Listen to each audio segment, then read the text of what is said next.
Governor quota ఎమ్మెల్సీలుగా ఇప్పుడున్న కోదండరాం, అలీఖాన్ల నియామకం చెల్లదని supreme court ఒక సంచలనమైనటువంటి తీర్పిచ్చింది. కాంగ్రెస్ ప్రభుత్వం అధికారంలోకి వచ్చిన తర్వాత వీళ్ళిద్దరిని గవర్నర్ కోటాలో ఎమ్మెల్సీలుగా నియమించింది. అయితే అంతకుముందు బీఆర్ఎస్ ప్రభుత్వం అధికారంలో ఉన్నప్పుడు దాసోజు శ్రవణ్, కుర్రా సత్యనారాయణను క్యాబినెట్ అప్రూవల్ చేసి గవర్నర్ కోటాలో ఎమ్మెల్సీలుగా నియమించండి వీళ్ళని అని అప్పుడున్నటువంటి గవర్నర్ తమిళసైకి పంపించారు. తర్వాత వచ్చిన కాంగ్రెస్ గవర్నమెంటు వీళ్ళిద్దరిని, కోదండరాంని, అలీఖాన్లు ఇద్దరిని ఎమ్మెల్సీలుగా నియమించాలని గవర్నర్కి ప్రపోజల్ పంపించారు. దాన్ని యాక్సెప్ట్ చేసిన తర్వాత దాసోజు శ్రవణ్, కుర్రా సత్యనారాయణ ఇద్దరు కోర్టుకు పోయారు. హైకోర్టు నుంచి ఈ ఇష్యూ సుప్రీంకోర్టు దగ్గర వరకు కూడా పోయింది.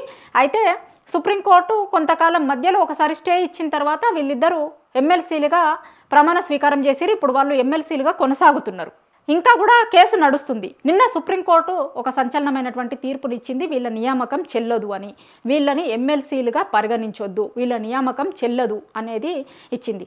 చాలా రోజుల నుంచి ఆ మాటకు వస్తే సంవత్సరం నుంచి కూడా దాసోజు శ్రవణ్, కుర్రా సత్యనారాయణ ఇద్దరు కూడా న్యాయస్థానాల మీద నమ్మకంతో చాలా సుదీర్ఘంగా న్యాయ పోరాటం చేస్తున్నటువంటి న్యాయ పోరాటంలో కోర్టు మాకు న్యాయం చేసింది అనేది దాసోజు శ్రవణ్, కుర్రా సత్యనారాయణలు చెప్తున్నారు.